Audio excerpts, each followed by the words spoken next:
Assalomu alaykum hurmatli qarindoshlar. Mushaqtonlar xayrli bo'lsin. Biz bu videoda Sony Alpha 7 3-chi avlodninki sistem nashrini ko'tirishni ko'rib chiqamiz. Mayli Sony Alpha 6000 nusxalari bo'lsin, mayli Alpha 7 nusxalari bo'lsin.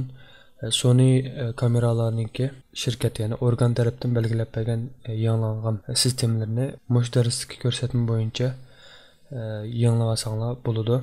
Bu yanglashda ba'zilarda mühim bo'lgan masalalar, mühim bo'lgan iqtidorlar qo'shilgan bo'lishi mumkin. Shunlashqa Sony'ninki mush dars ko'rsatgan Sony'ning organ tor bekitidagi yangilangan uchurlarga asosan yangilash, yangilamaslikni o'zinglar tanlasanglar bo'ldi.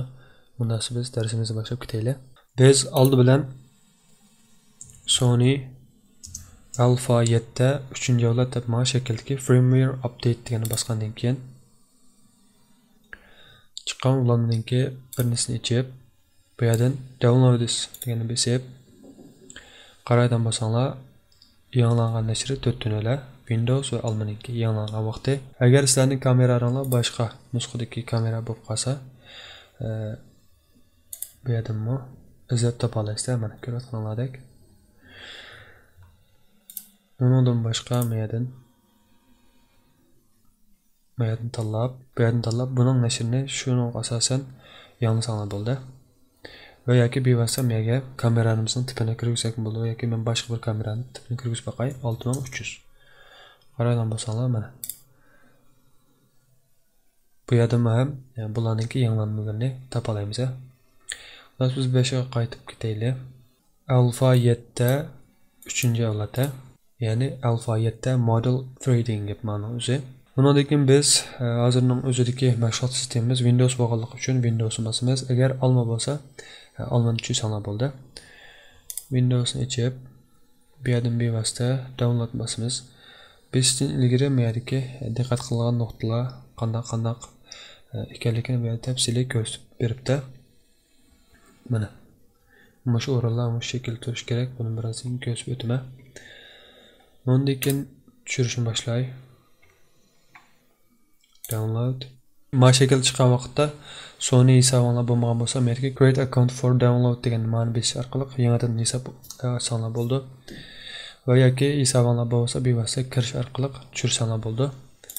Men bevosita kirib olganligim uchun bevosita ma shaklda qabul qilib ko'rayotganlaringdek yangilash yumshoq detalni bu shaklda tushiryotdi. Bu yumshoq detal tushib bo'lguncha biz kameradagi tangshash tegishli o'rinlarni tangshab chiqaylik. Biz oldi bilan kamerani ochamiz. Ochgandan keyin menu qismini bosamiz.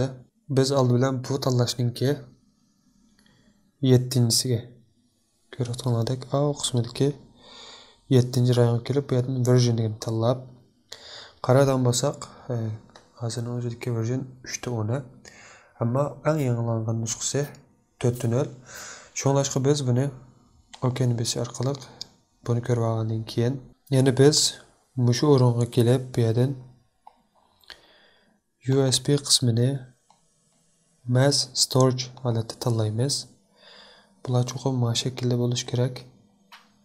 Undan keyin biz mo'yg'iz orqali buni kompyuterga ulaymiz. Ko'rayotganlaringdek tushib bo'ldi. Men bevosita buni qochilay.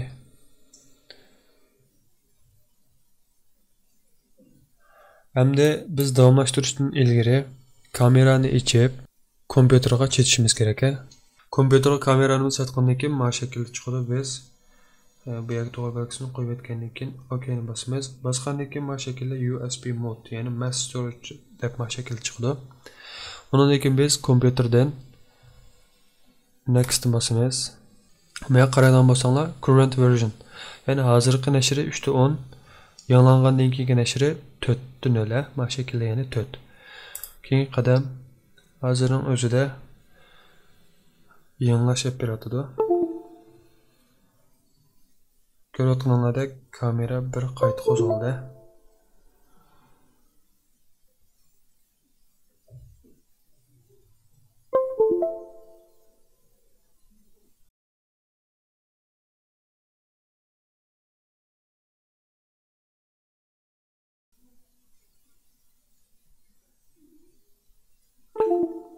Ko'rayotganlaringdek Yangilash tamomlandi. Kameram qaytib oldi. Men bevasa bu detalniki yoki yangilash yumshoq detalni finish degan qismini bosaman. Endi biz nashrni ko'rib boqaylik, yangilandimi, yangilanmadimi.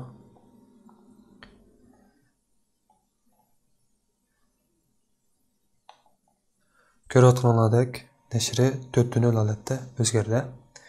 Endi buningga ishlatish jarayonida buningki yangiliklarni va yoki qandaq o'zgarishlarning bo'lganligini ishlatish jarayonida ko'rib olsanglar bo'ladi. Undan sonra darsimiz mushachi bo'lsin. Texim ko'p qarindoshlarning foydalanishi uchun darslarimizni o'zaro tavsiya qilib qo'yishni, texim yaxshi bo'lgan darslarni ishlay olishimiz uchun qanunimizga ergashishlar birga darslarimizga bosh barmoq bosish orqali yoqtirishni unutmag'aysizlar. Allohga omonat.